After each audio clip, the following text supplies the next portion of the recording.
Compliance انہوں نے ڈالی ہوئی ہیں یوٹیوب کو اس کا چینل بند کرو, بہت زیادہ کمپلینس گئی ہوئی ہیں. تو آگے اس نے وہ کچھ کیا جو یوٹیوب کی پالیسی کے خلاف. بچے کہہ رہے ہیں ہمارا قصور کیا, کہہ رہے ہیں انجوائے کر رہا ہوں میں, انجوائے. ٹھیک ہے ویسے ہی یار, بس بہت دن ہو گئے تھے, سمجھتے ہو. تو ان تلد الامۃ ربتہا, باندی کس کو جنے گی؟ اپنے آقا کو. وہ جننا شروع, بچے باپوں نے اپنے باپوں کو پیدا کرنا شروع کر دیا. تو میں یہ مثال کس پہ دے رہا تھا, پھر دائیں بائیں بیان چلا جاتا ہے یار, کہاں لے کے چلتے ہیں بیان. یہ مثال کس پہ آئی ہے وہ بتا رہے. ہاں وہ بہت بہترین مثال میں دے رہا, شکر ہے آپ نے یاد دلا دی, جزاک اللہ. تو میں مثال یہ دے رہا تھا کہ جو لوگ یہ کہتے ہیں نا ہم ٹینشن میں ہمارے اللہ نے یہ بھی نہیں کیا یہ بھی نہیں کیا, تو اللہ کہتا ہے ایسے اللہ کو ماننے کا فائدہ, وہ اللہ کا انکار کر دیتے ہیں اس بیس پہ, یار اللہ ہمارے کام تو بنا نہیں رہا, جہاں میں شادی کرنا چاہ رہا ہوں وہاں شادی نہیں ہو رہی, اور جہاں میں پیسے اتنے کمانا چاہ رہا ہوں جاب نہیں مل رہی, غربت مہنگائی میں خرچے پورے نہیں ہو رہے, تو دعائیں مانگ کے دیکھ لی دعائیں پوری نہیں ہو رہی, تو میں نہیں مانتا ہے معاذ اللہ ایسے اللہ کو. اس طرح کے بہت لوگ ہیں. بھائی بات یہ ہے کہ جب آپ اللہ کو مان رہے ہو نا, تو اللہ کا مطلب پتہ ہے کیا ہے, کہ چلے گی اس کی, چلے گی آپ کی نہیں. اللہ کہتا ہے ایسے والے اللہ کو مانو, ایسے والے اللہ. جب اللہ کی چلے گی تو اللہ چاہے گا تو آپ کی مرضی کی ہو جائے گی شادی, نہیں چاہے گا تو نہیں ہوگی. اللہ چاہے گا تو آپ کو آپ کی مرضی کی جاب مل جائے گی, نہیں چاہے گا تو نہیں ملے گی. تو اللہ کو ماننے کا مطلب اللہ وہ ہے, ہم اللہ تھوڑی ہیں. تو چاہتے اللہ کی پوری ہوں گی, ہماری تھوڑی پوری ہوں گی, ہماری اتنی پوری ہوں گی جتنی اللہ چاہے گا. تو اگر آپ نے ایسے اللہ ماننا ہے کہ آپ سب کچھ آپ کا چلے, تو پھر اللہ کہتے ہیں پھر میں کس بات کا اللہ ہو گیا بھائی, اللہ تو پھر تو ہے. یہاں ایک اشکال ہوتا ہے کہ جب اللہ نے اپنی ہی چلانی ہے تو ہم سے دعاؤں کا کیوں کہتا ہے. ایک سوال ہوگا, جب اللہ نے میری وہیں کروانی تھی جہاں ابا چاہ رہے تھے, میری والی تو اللہ نے دلانی نہیں تھی مجھے, تو پھر اللہ نے مجھے یہ کیوں کہا کہ راتوں کو اٹھ کے تہجد میں دعائیں مانگا کرو, یہ کیوں کہا اللہ نے. ابے دیکھو میں آپ سے کہتا ہوں, میں کسی وزیر ہوں فرض کرو, میں نے آپ سے کہا اپلیکیشن لکھ کے دو, ایک پراپر طریقہ ہے, یہ کام آپ چاہتے ہو نا, آپ کے گھر میں بجلی کا کنیکشن لگ جائے, گیس کا کنیکشن لگے گا تو پھر بھی نہیں, لیکن ایک مثال دے رہا ہوں, گیس کا کنیکشن لگ جائے تو آپ ایک اپلیکیشن دو پراپر طریقے سے لکھ کے دو, تو ہم آپ کا وہ کام کر دیں گے. یہاں دفتر میں کھڑے ہو کے ہمارا سر خراب مت کرو. ہوتا ہے نا, جیسے مجھ سے کوئی ملنے کے لیے آتا ہے بے وقت آ جائے, تو میں کہتا ہوں بھائی ایک طریقہ ہے, ایڈمن سے رابطہ کرو, پھر بتاؤ کیوں ملنا چاہ رہے ہو. بعض دفعہ بلا وجہ رشتے کے لیے آ رہے ہوتے ہیں, ہماری شادی کرا دیں, تو بھائی میں نہیں شادیاں کراتا لوگوں کی, یہ کام میرا ہے ہی نہیں. تو کوئی وجہ بتاؤ گے, وہ وجہ معقول وجہ ہوگی, پھر ہم ٹائم دے دیں گے, اس ٹائم پہ آ جانا. میں تو پھر فارغ کر کے بیٹھتا ہوں اپنے آپ کو اس ٹائم پہ. تو لیکن آپ اس ٹائم پہ بھی آ گئے, پھر بھی میں نہیں مل رہا, تو آپ کو غصہ آئے گا نا. پھر ہمیں یہ لمبا چوڑا پروسیس, بولو بتایا کیوں تھا بھائی, پہلے عثمان سے رابطہ کرو, پھر کوئی مفتی صاحب ڈائری میں دیکھیں گے سلاٹ خالی ہے تو اس کو دے دو, یہ سارا کر کے بھی آئے تو جب مفتی صاحب ہیں ہی نہیں. آج میں نے ظہر میں کسی کو نکاح کا ٹائم دیا تھا, ظہر میں جامع الرشید میں مجھے ضروری کام تھا, اور مجھے کام کی وجہ سے میں نہیں آ سکتا تھا, لیکن چونکہ میں نے ٹائم دیا تھا, صرف 5 منٹ کا اس کا نکاح پڑھانے کے لیے میں اتنا لمبا سفر کر کے آیا اور نکاح پڑھا کے واپس گیا. میرا 1 گھنٹہ لگا. لیکن کیوں, اگر میں نہیں آتا تو برائی ہوتی نا. یہ اگلا کہتا ہے یار مفتی صاحب نے ٹائم دیا اور بھاگ گئے, حالانکہ مجھے بہت مشکل ہوئی تھی وہ نکاح پڑھانے, لیکن میں نے کہا یار یا تو ٹائم نہیں دیتے, دیا ہے تو اب اس کو پورا کرنا ہے, یا تو 1 ہفتہ پہلے مجھے پتا چل جاتا نا میری تو میں 1 ہفتہ پہلے وہ کینسل کر دیتا. لیکن عین وقت پہ کینسل کرنا غیر اخلاقی حرکت ہے, اللہ یہ کہ کوئی بہت ہی ایمرجنسی ہو جائے. تو ایسی اتنی بہت ایمرجنسی نہیں تھی. کتنا ٹائم میں نے 5 منٹ کے کام کے لیے اپنا برباد کیا, 1 گھنٹہ برباد, اس سینس میں نہیں کہ وہ واقعی برباد, لیکن ظاہری لحاظ سے تو برباد ہی ہوا نا. لیکن بات یہ ہے کہ جب ایک عام آدمی اس کا خیال کر رہا ہے کہ جب کسی کو ٹائم دیا ہو تو بھائی پورا کرنا ہے, اللہ یہ کہ ایمرجنسی ہو جائے, ایک پروسیس رکھا ہے, جب آپ اس پروسیس کو پورا کرو گے تو پھر تو ٹائم دینا ہے. تو اللہ میاں نے بھی جب یہ کہہ دیا کہ بھائی ایسے ہی نہیں بلکہ باقاعدہ دعا مانگو, 2 رکعت پڑھو, ہاتھ اٹھاؤ, گڑ گڑاؤ, مجھ سے مانگو میں دیتا ہوں, ہم نے سارا پروسیس پورا کر لیا, پھر بھی اللہ دے نہیں رہا. اس کی کہیں اور ہو گئی, اس کے بچے ہم کو ماموں کہہ رہے ہیں. پھر آدمی کو غصہ آتا ہے یار, یہ ایتھیسٹ لوگ بہت سے یہی کہتے ہیں کہ پھر بولا کیوں تھا دعائیں مانگو, جب گورنمنٹ ہمیں کہتی ہے اپلیکیشن لکھ کے دو اور جب تمہارا نمبر آئے گا تو اس اپلیکیشن پہ غور ہوگا تو ہم یہ تمہارا نلکا لگوا دیں گے. جب گورنمنٹ نلکا نہیں لگاتی, ہم گورنمنٹ پہ لعنتیں بھیج رہے ہوتے ہیں, یار ہمارے گٹر کے ڈھکن کی 50 درخواستیں ہم نے جمع کرا دی ہیں, گٹر کا ڈھکن نہیں لگ رہا, کرپٹ حکومت ہے, یہ ہے وہ ہے. تو یہی ہوتا ہے, پھر ہم حکومت کا انکار کر دیتے ہیں, بغاوت پہ آتے ہیں. تو ہم اللہ بھی ہمیں کہا کہ ادعونی استجب لکم, دعائیں مانگو میں تمہاری دعاؤں کو سنوں گا, تمہاری پکار کا جواب دوں گا. سب جوتے کا تسمہ بھی مانگنا ہو وہ بھی ٹوٹ جائے تو مجھ سے مانگو. تو اللہ یہ تو جوتے کے تسمے مجھ سے مانگو, اور ہم جناب تجھ سے ضروری چیزیں مانگ رہے ہیں. روٹی تو ضروری ہے, روزگار ضروری ہے, اور غریبوں کو کتنی گالیاں آج کل فیس بک پہ پڑ رہی ہیں. تو اللہ یہ تو اب یہ تو ہم نے سہ روزہ بھی لگا لی, حج کر کے دعائیں مانگ لی, بیت اللہ کے غلاف کو پکڑ کے جتنا ایکسٹریم لیول پہ ہم جا سکتے تھے نا چلے گئے. عمرے پہ گئے, وہاں ہم نے بیت اللہ کے غلاف کو پکڑ کے دعائیں مانگی, مگر پھر بھی ہمیں ماموں کے علاوہ کوئی لفظ نہیں ملا. بہت سے لوگ اس چکر میں ایتھیسٹ ہوتے ہیں کہ یار یہ کوئی خدا ودا معاذ اللہ نہیں ہے, ہوتا تو کچھ تو ترس آتا نا ہمارے اوپر. تو یہ ایک اشکال ہوتا ہے. پہلا جواب تو میں نے دیا ہے, پہلا جو جواب ہے نا کہ آپ اللہ کو اللہ نہیں مان رہے, آپ اللہ کے اللہ بننے کی کوشش کر رہے ہو, اس اشکال کا جواب تو ہو گیا. لیکن دوسرا اشکال ہوتا ہے یہ اللہ ہی کے کہنے پہ تو ہم کر رہے ہیں. تو خوب سمجھ لو, اللہ نے جو کہا ہے نا کہ مجھ سے دعائیں مانگو تو میں تمہاری حاجات کو پورا کروں گا, تو دنیا میں تو جب ہم کسی کو کہتے ہیں نا کہ میں حاجات کو پورا کروں گا, تو ایمان بالغیب والا معاملہ نہیں ہوتا. نہ سامنے والے پر لازم ہے کہ ہم پر ایمان لے کر آئے, لہذا ہم اس کی حاجت پورا نہ کریں تو قابل ملامت ہیں. لیکن اللہ کا جہاں تک معاملہ ہے, اللہ حاجات پوری کرتا ہے, لیکن اللہ نے یہ کہا ہے کہ میں اس طریقے سے کروں گا جیسے میری سمجھ میں آئے گا, تمہاری رائے کے مطابق نہیں کروں گا. اس لیے کہ میں نے اپنے آپ کو غیب کے پردوں میں رکھنا ہے. اگر میں نے ایسے دعائیں قبول کرنا شروع کر دی, تم نے یہ مانگا میں نے یہ دے دیا, تو جو ایتھیسٹ ہیں سارے ایمان لے آئیں گے میرے اوپر, معاملہ غیب پہ تھوڑی رہے گا, پھر تو مشاہدے پر ہو جائے گا. سمجھ میں آ رہی ہے بات کہ نہیں آ رہی؟ غیب کا معاملہ تھوڑی رہے گا. پھر تو دنیا میں کوئی کافر نہیں رہے گا, کوئی نافرمان نہیں رہے گا, کوئی مرتد نہیں ہوگا, سارے کہیں گے ادھر دعا. اور پھر دعائیں بھی تو کیا کیا ہوں گی, پھر یہ دعا تھوڑی مانگے گا اللہ یہ دلا دے, اللہ اس جیسی 4 دلا دے. کیا خیال ہے؟ جب گئے بیت اللہ میں دعا مانگی, اللہ 1 کروڑ کی جاب لگ جائے, فوراً فون آ گیا لگ گئی ہے. پھر حاجتیں لوگوں کی کوئی محدود ہیں یا لامحدود ہیں؟ لامحدود حاجت. سارے گنجے پہنچیں گے اللہ ہمارے سر پہ بال ہو گئے ہیں, جن کے بال لگ گئے وہ کہیں گے اللہ جو گر رہے ہیں وہ بھی آ جائیں. اللہ کوئی مرے ہی نہیں, نہ میری اماں مرے, نہ میرے ابا مرے, نہ میری بیوی مرے, نہ میرا شوہر مرے, نہ میرا بچہ مرے, فلاں فلاں سب مر جائیں.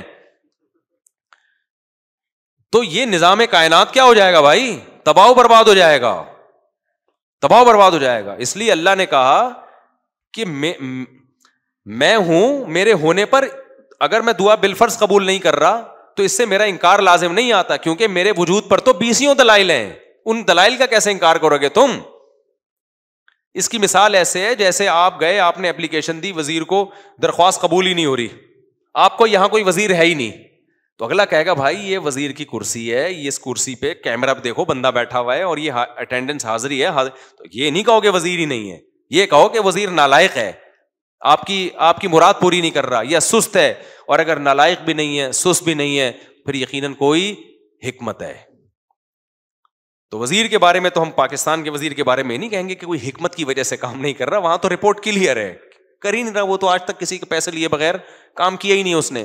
اللہ پہ نہ رشوت کا الزام لگ سکتا ہے, نہ اللہ پہ یہ الزام لگ سکتا ہے کہ معاذ اللہ وہ بندوں کے کام کر کر کے تھک گیا ہے. تو اللہ کے بارے میں یہی کہا جائے گا, اور اس نے دعا قبول نہیں کی ہے تو بھائی وہ ہمارا کام ہے فائل جمع کرا دینا, اور وہ اس طرح سے نہیں کر رہا, کسی اور طرح سے, وہ اپنے بندوں کو لاوارث نہیں چھوڑتا. ہاں اس نے ایک حکمت کے تحت ایک طریقہ رکھا ہوا ہے کہ ایسے میں ہر ایک کو ظاہری طور پہ دینا شروع کر دوں تو یہ خدا بن جائیں گے, میں کیا بن جاؤں گا؟ بندہ بن جاؤں گا. تو ان کو میرے اوپر ایمان کا مطلب یہ ہے کہ مجھے اللہ مانے اور مجھے اپنا خیر خواہ مانے. میں ان کی حاجت پوری کر دوں تو بھی پوری کرتا ہے, نہیں پوری کروں تو بھی حاجتیں پوری کرتا ہے, یہ کسی اور طرح سے کر دے گا. ہمیں کیا پتا بھائی ہمارے اوپر کون کون سے حادثات آنے والے تھے. آپ نے دعا مانگی اللہ روزگار دلا دے, روزگار دلا دے, اللہ نے روزگار نہیں دلایا, لیکن کوئی بڑی آفت سے آپ کو بچا لیا. آپ چاہتے تھے یہاں شادی ہو جائے, اللہ کے علم میں تھا بھائی تیرے لیے عذاب ہے, یہ نہیں ہے. بہت سے لوگ, ایک آدمی آیا نا اپنی معشوقہ کے بارے میں بہت دعائیں مانگتا تھا, مجھ سے بھی اس نے کہا نہیں ہوئی شادی, تو میں نے کہا یار اسی میں بہتری ہوگی. کہہ رہے اللہ یہ بھی تو کر سکتا تھا, اسی کو بہتر بنا دیتا میرے لیے. یعنی اللہ کو یہ سمجھایا جا رہا ہے مسلمان تو یہ سوچ کے صبر کرتا ہے یار مجھے لگ رہا تھا یہ میرے لیے بہتر ہے, لیکن جب اللہ نے نہیں ہونے دی تو اس کا مطلب یہ میرے لیے بہتر نہیں تھی, کیونکہ اللہ میرا خیر خواہ ہے, اللہ میرا دشمن نہیں ہے. لیکن اگلا پتہ ہے کیا کہتا ہے, یار اللہ کو یہ بھی تو طاقت ہے نا کہ اسی کو میرے حق میں بہتر بنا کے یہی دلا بھی دیتا اور اسی کو ٹھیک بھی کر دیتا. تو اس کا مطلب کیا ہوا کہ آپ سارا وہ چاہتے ہو جو آپ چاہتے ہو, تو بہتر یہی ہے کہ عرش پہ آپ خود جا کے بیٹھ جاؤ. ہم نے اپنے آپ کو اللہ کا تابع بنانا ہے. تو پیغمبروں کی سیرت سے ہمیں پتہ چلتا ہے دو قسم کے لوگ ہیں, ایک نافرمان اور ایک فرما بردار. نافرمان لوگوں کو جب پریشانی آتی ہیں اللہ کو برا بھلا کہتے ہیں, تبھی تو قرآن نے مثالیں دی ہیں. فرعون پہ بھی پریشانی آئی نا, موسیٰ علیہ السلام جب آئے نا تو فرعون کو ٹینشنیں شروع ہو گئیں. ایک دفعہ بھی اللہ کا نام نہیں لیا فرعون نے, بلکہ اور بغاوت میں بڑھتا چلا گیا. کہنے لگا کہ جب سے موسیٰ آیا ہے نا معاذ اللہ, اس کی وجہ سے ہمارے ملک میں بدامنی شروع ہو گئی ہے, قحط آنا شروع ہو گیا ہے. لیکن پریشانیاں یعقوب علیہ السلام پر بھی آئیں. بچپن میں بچہ غائب, روتے رہے کہ انما اشکو بثی وحزنی الی اللہ, بھائی میں اللہ کو اپنا غم بتاتا ہوں. اعلم من اللہ ما لا تعلمون, اللہ کے بارے میں وہ کچھ جانتا ہوں جو تم نہیں جانتے, تو مجھے یقین ہے اللہ کی اس میں کوئی خیر خواہی ہوگی. کیوں؟ وہ سمجھتے تھے کہ بھائی میں, اور یعقوب علیہ السلام کے بارے میں آسمانی کتابوں میں لکھا ہے کہ اتنی دعائیں مانگتے تھے کہ ان کے گھٹنوں پہ اور پیشانیوں پہ موٹے موٹے نشان پڑ گئے تھے. زندگی بھر اتنی دعائیں مانگی, ایک دفعہ بھی مایوس نہیں ہوئے کہ یار میں تو مانگتا رہتا ہوں, ادھر اللہ نے بچہ ملایا ہی نہیں مجھ سے, اور میری تو ایک بچہ ابھی گم ہوا ہے, دعائیں مانگ رہے ہیں, تڑپ رہے ہیں, آنکھوں کی بینائی چلی گئی, دوسرا بھی گم ہو گیا. تو قرآن یہ واقعات کیوں بتاتا ہے؟ کیا معاذ اللہ اپنی برائیاں کر رہا ہے؟ سورہ یوسف میں جب لوگ کہتے ہیں نا ایتھیس لوگ کہ ہم نے اللہ سے مانگا اور ہمیں تو کچھ نہیں ملا, تو قرآن تو کہہ رہا ہے کہ یعقوب علیہ السلام کا بچہ گم گیا تھا, انہوں نے اللہ سے ساری زندگی مانگا, ملا کیا؟ دوسرا بھی گم گیا. ٹھیک ہے نا, تو یہ تو اللہ گویا معاذ اللہ اپنی برائیاں کر رہا ہے. نا اللہ اپنی تعریفیں کر رہا ہے کہ میں بعض دفعہ نوازتا ایسے ہوں, آزمائشوں میں ڈال ڈال کے دیکھتا ہوں کون صبر سے کام لیتا ہے. تبھی تو جب یوسف علیہ الصلوۃ والسلام کو اپنا اللہ نے والد سے ملایا مصر کا بادشاہ بنا کے, تو فوراً یعقوب علیہ السلام نے کہا میں نے کہا نہیں تھا اعلم من اللہ ما لا تعلمون, میں اللہ کے بارے میں وہ کچھ جانتا ہوں جو تم نہیں جانتے. تو اس لیے یہ ٹینشنوں کی بیس پہ خدا کا انکار کرنا, اس سے اللہ پہ تو کوئی اثر نہیں پڑتا بھائی, آپ کی ٹینشنیں کم ہونے کے بجائے بڑھ جاتی ہیں. تو اس بیس پہ جو خدا کا انکار کرتے ہیں نا ٹینشنوں کی بیس پہ, ان کا انجام خودکشی ہوتا ہے. اور جو ایسے موقع پہ صبر سے کام لیتے ہیں, بھائی اللہ ہے, ہماری مراد پوری کرے تو بھی ہے, نہیں پوری کرے تو بھی ہے. ایک بزرگ کا واقعہ ہے, کتابوں میں لکھا ہے, مجھے اس کی سند کی تحقیق نہیں ہے, بعض واقعات ثابت نہیں ہوتے, ان میں سچ کا بھی امکان ہوتا ہے جھوٹ کا بھی, لیکن ان سے جو مضمون ثابت ہوتا ہے وہ بالکل ٹھیک ہوتا ہے. تو کہتے ہیں ایک بزرگ حج پہ جاتے تھے, حج کرتے آواز آتی کہ بھائی حج قبول نہیں ہوا, اگلے سال پھر حج پہ چلے جاتے, پھر آواز آتی حج قبول نہیں ہوا. تو کئی سال ایسے ہی ہوتا رہا, قبول نہیں ہوا. تو کسی نے ان سے پوچھا کہ حضرت آپ کو ہر سال حج کے بعد آواز آتی ہے غیب سے کہ قبول نہیں ہوا, تو پھر آپ کرتے کیوں ہیں؟ کہتے ہیں بھائی میرے بس میں تو یہی ہے. ٹھیک ہے نا, میرے بس میں کیا ہے؟ اب میں تکبر میں آ جاؤں, بولوں قبول اللہ جا, تو نہیں کر رہا تو جاؤ, ہم بھی نہیں کر رہے. دنیا میں انسانوں کے ساتھ تو ایسا ہو سکتا ہے بھائی, میں 3 دفعہ آپ کسی بندے کو منائیں گے, میرا عذر قبول کر لے, پھر بھی نہیں کرے گا, بولے گا بھاڑ میں جا یار, تجھے منانے کے علاوہ بھی تو اور بہت سارے غم ہے نا. انسانوں کے ساتھ ایسا کیا جا سکتا ہے, اللہ کے ساتھ ایسا نہیں. اللہ کو جھکنے والے لوگ پسند ہیں بھائی, غم میں دیا تو غم میں تسلی رکھو, خوشیاں دی تو خوشی میں اتراؤ نہیں, کس کا شکر ادا کرو؟ میرا شکر ادا کرو. تو اللہ کو ایسے لوگ پسند ہے. قرآن میں اللہ ایسے ہی لوگوں کی تعریفیں کرتا ہے. 2 طرح کے لوگ بتاتا ہے, غم میں پاگل ہو گئے اور غم میں صبر کیا, انہوں نے شکر کیا تو اللہ نے ان کے غموں کو بھی دور کر دیتا ہے اللہ تعالیٰ, ورنہ اسی غم میں صبر کی توفیق دے دیتا ہے. تو وہ بزرگ ہر دفعہ حج کر رہے ہیں, آواز آ رہی ہے قبول نہیں. لوگوں نے کہا پھر کیا فائدہ؟ انہوں نے کہا بھائی ہم تو اس کے علاوہ ہم تو بندے ہیں یار, ہم تو کرتے رہیں گے. تو جب انہوں نے یہ الفاظ کہے نا, تو کہتے ہیں غیب سے آواز آئی کہ یہ والا بھی قبول ہے اور اس سے پہلے جتنے کیے وہ بھی قبول ہے. تو اللہ یہ لفظ سننا چاہ رہے تھے. تبھی جن لوگوں کا نماز میں دل نہیں لگتا نا, کہتے ہیں نماز میں ایکچولی مزہ ہی نہیں آ رہا, پنکھے گن رہے ہوتے ہیں, ٹینشن اتنی ایسی, نماز کا کیا کرنا. وہ بھائی دفع کرو یار, اللہ نے کہا وضو کر کے میرے سامنے کھڑا ہو کے نماز پڑھ لو بس, ٹھیک ہے نا, ہم اس سے زیادہ کچھ کر نہیں سکتے. تو ہم تو جھکے رہیں گے اللہ کے سامنے, اور کوئی ہمارے پاس آپشن ہی نہیں ہے. تو کبھی اللہ حاجت پوری کر دے گا. خدا کی قسم جس کو دعا کا فلسفہ سمجھ میں آ جائے نا, تو وہ ایتھیسٹ جو دعا قبول نہ ہونے سے خدا کا انکار کر رہا ہے, اگر اسے دعا کا فلسفہ سمجھ میں آ جائے تو دعا سے زیادہ لذیذ عبادت پھر کوئی نہیں ہے. کیونکہ اس میں پتا ہے کہ یار اللہ کو مانگنے والے کو دیتا ہے, اللہ دے گا کیسے, یہ اس کی مرضی, تو وہ مانگتا ہی رہتا ہے. وہ کہتا ہے بھائی قبول نہیں ہو رہی تو اور زیادہ مزہ آتا ہے مانگنے میں, قبول ہونا شروع ہو جائیں تو پھر تو آدمی کہتا ہے کہ یار یہ کیا ہے, یہ تو غیب پر ایمان تھوڑی رہا. نہیں ہو رہی پھر جو مانگتا ہے تو اس سے اللہ کو محبت ہوتی ہے. اس لیے حضرت عمر کا قول یاد رکھو. حضرت عمر فرماتے ہیں میں جب دعائیں مانگتا ہوں تو مجھے اس کی فکر نہیں ہوتی قبول ہو رہی ہے کہ نہیں ہو رہی, مجھے اس کی زیادہ فکر ہوتی ہے دعائیں مانگنے کی توفیق مل رہی ہے کہ نہیں مل رہی ہے. کیونکہ اللہ کے سے مانگ رہے ہو نا, اگر اس کا مطلب اللہ کے وجود پر بھی ایمان ہے, اس پر بھی ایمان ہے کہ حاجتیں وہی پوری کرتا ہے, اس پر بھی ایمان ہے کہ اس کے بغیر کچھ ہو نہیں سکتا, تو یہ بڑی کوالٹی ہے بھائی. باقی کچھ ملے نہ ملے اس کا مطلب آپ کامیاب ہو, چاہے ناکامی کے نقشے نظر آ رہے ہو. کیونکہ انجام تو اصل تو اینڈ کا اعتبار ہے کہ انجام کیسا ہوتا ہے آپ کا.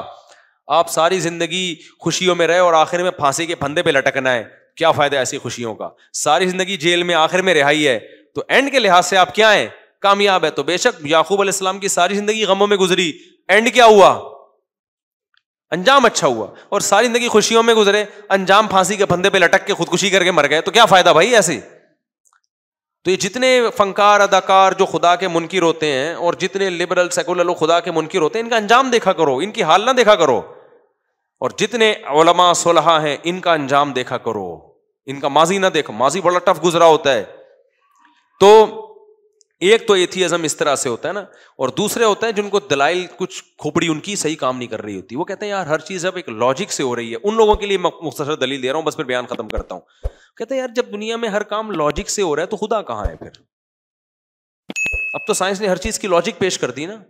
کیا خیال ہے بھائی, یہ زمین میں پہلے لوگ کہتے تھے یار گٹلی زمین میں جاتی ہے, یوں ہوتا ہے, فرشتے آ کے کچھ یوں یوں کر رہے ہوں گے, کچھ دیو ہے, کچھ بھگوان ٹائپ کی چیزیں. اب تو سائنس نے بتا دیا بھائی یہ پروسیس ہوتا ہے, صحیح ہے نا. وہ زائگوٹ بنتا ہے, پھر یوں ایک تنا بنتا ہے, پھر یہ پھول ہوتے ہیں ایکچولی, پھر تتلیاں بیٹھتی ہیں نرماد, ایکچولی یہ ہو رہا ہے. بھگوان کہاں ہے اس میں کوئی دیو کچھ بھی نہیں. تو لاجک سے ہر چیز ہو رہی ہے. اس کی دلیل سمجھو, 2 اور 2 4 کی طرح. سمجھ میں آ رہی ہے بات؟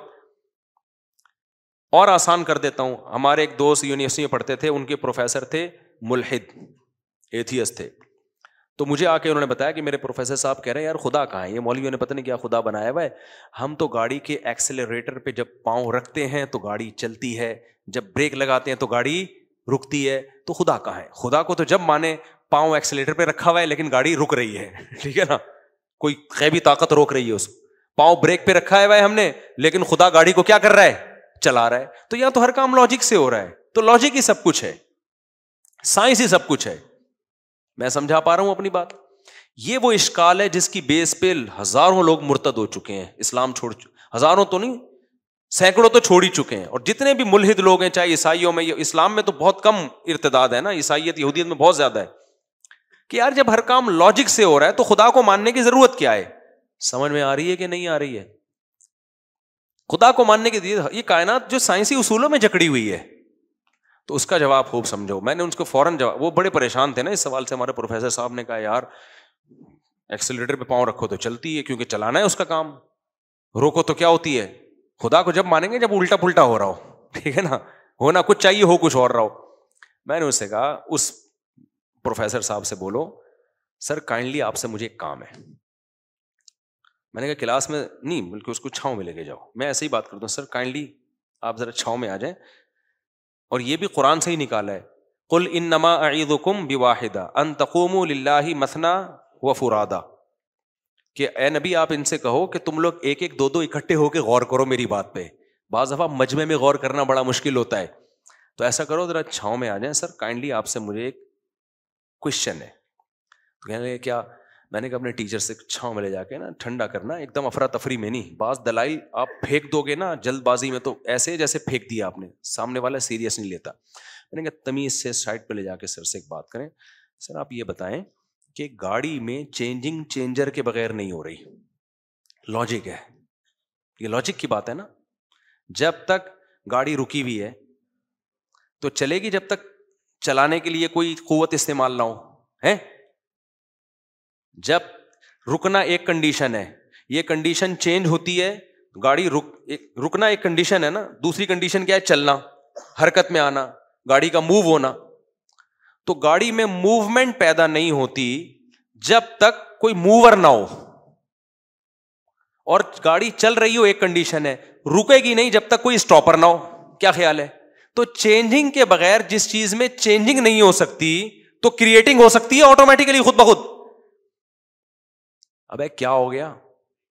دیکھو آپ لوگ چھاؤں میں آؤ یار سارے, ایسے مجمع میں سمجھو, سوچ رہا ہوں آپ کو بھی چھاؤں میں ایک ایک کر کے لے کے جاؤں پھر سمجھاؤ. اب مجھے ایک بات بتاؤ, کوئی پاگل دنیا میں ایسا, اس کے لیے بہت افلاطونی کی ضرورت نہیں ہے, خدا کے وجود کے لیے کوئی بہت بڑا سائنسدان بننا ضروری نہیں ہے, 2 اور 2 4 کی طرح کچھ کامن اصول ہیں. اب مجھے ایک بات بتاؤ, کوئی سائنسدان یہ کہے کہ جب تک چینجر نہیں ہوگا گاڑی میں چینجنگ نہیں ہوگی. کوئی کہ اچھا سر یہ گاڑی بنائی کس سائنسدان نے؟ کہ بن خود بخود گئی تھی. آپ بولو گے ابے یہ کیا بات کر رہا ہے یار تو, کریٹنگ تو زیادہ مشکل کام ہے, وہ خود بن گئی, اب دھکا خود نہیں. اب جب تو بن بھی خود گئی ہے تو چل بھی خود لے.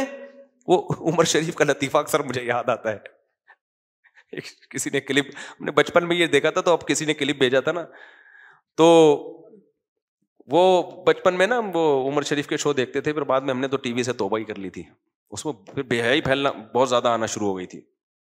میں اس لیے کہہ رہا ہوں اب بچے یہ نہ دیکھا کریں پروگرام, بچپن کی باتیں.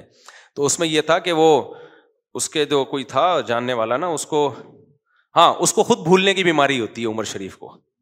عمر شریف کو کس کی بیماری ہوتی ہے؟ بھولنے کی. تو اس کو بھولنے کی بیماری تھی, تو وہ کسی کے گھر گھس جاتا تھا ایسے ہی مذاق میں, جب پٹنے لگتا تو بولتا بھائی ہم تو بھولے سے چلے گئے تھے تمہارے گھر. تو ایسے ہی کسی نے بتایا کہ کسی کے گھر میں نا شلوار رہ گئی اس کی, ایسی مذاق ہے حقیقت میں نہیں سمجھ لیں آپ. تو وہ ایک شخص شلوار لے کر آ رہا ہے, اس سے عمر شریف سے کہہ رہا ہے یہ شلوار کیا کہہ رہی ہے, یعنی پیغام دے رہی ہے نا کہ تو میرے گھر میں آیا اور کپڑے چھوڑ کے چلا گیا, اس کا مطلب یہ کوئی غلط میسج دے رہی, بتا یہ شلوار کیا کہہ رہی ہے, یہ پاجامہ کیا کہہ رہا ہے. وہ بتا رہا ہے بھائی میں نہیں ہوں, یہ غلطی سے پتہ نہیں کس کا پاجامہ ہے, مجھے کیا پتا, میں تو بھولنے کی بیماری. کہہ رہے نہیں یہ پاجامہ کیا کہہ رہا ہے. کہہ رہے جب سب کچھ پاجامے سے ہی پوچھ لینا پھر کیا کہہ رہا ہے, جب یہ بتا سکتا ہے تو پھر یہ کس سے پوچھ لے, تو پاجامے سے ہی پوچھ لے, وہ تجھے بتا دے گا کیا کہہ رہا ہے. تو ایسے ہی میرے بھائی گاڑی جو ہے, اس گاڑی سے آپ خود پوچھ لو کہ کمبخت تو چل نہیں سکتی ہے خود بخود, اگر تو آٹومیٹیکلی خود بنی ہے تو پھر چل بھی خود لینا. تو چلانے کے لیے کیوں تجھے ایک بندہ چاہیے جو انجن اسٹارٹ کر کے ایکسیلیٹر پہ پاؤں رکھے؟ یہ عجیب بات ہے, بنی خود بخود ہے, چلانے کے لیے بندے آئیں گے تو چل بھی خود لے, تو چلانے کے لیے کیا ضرورت ہے؟ ایسے ہی گاڑی اگر آٹومیٹیکلی خود سے نہیں بنی, کسی سائنسدان نے بنائی ہے, تو سائنسدان تو اور زیادہ عجیب چیز ہے یار جس نے اس گاڑی کو بنا دیا. کریٹر زیادہ عجیب ہوتا ہے جو موجود ہے, یا جو بنی ہوئی چیز زیادہ عجیب ہوتی ہے؟ اچھا مجھے بتاؤ, یہ موبائل جس سائنسدان نے بنایا, آپ کے کو جب یہ سائنسدان آ جائے نا جس نے یہ بنایا, وہ تو بہت سارے سائنسدانوں نے مل کے بنایا, فرض کرو کسی ایک نے بنایا, تو آپ اس موبائل کی زیادہ ویلیو دو گے, سائنٹسٹ کو زیادہ ویلیو دو گے؟ سائنٹسٹ کو زیادہ ویلیو دو گے یار, یہ جو یہ بنا سکتے اور پتہ نہیں کیا کیا بنا لے یار یہ. تو گاڑی سے زیادہ ویلیو تو اس سائنسدان کی ہے جس نے گاڑی کو ایجاد کیا, تو وہ تو اور زیادہ پیچیدہ چیز ہے بھائی.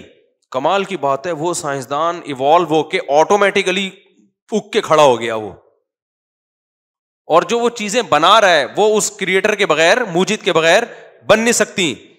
تو اس سے پتا چلتا ہے کہ بھائی یہ کائنات میں, ہم تو سائنس کے اصول کو مانتے ہیں, ان لاجیکل کام کائنات میں کچھ بھی نہیں ہے. تو ہم کہتے ہیں ان لاجیکل یہ نہیں ہے کہ کائنات کا کوئی خالق ہے, ان لاجیکل یہ کہ یہ کائنات خود بخود بنی ہے.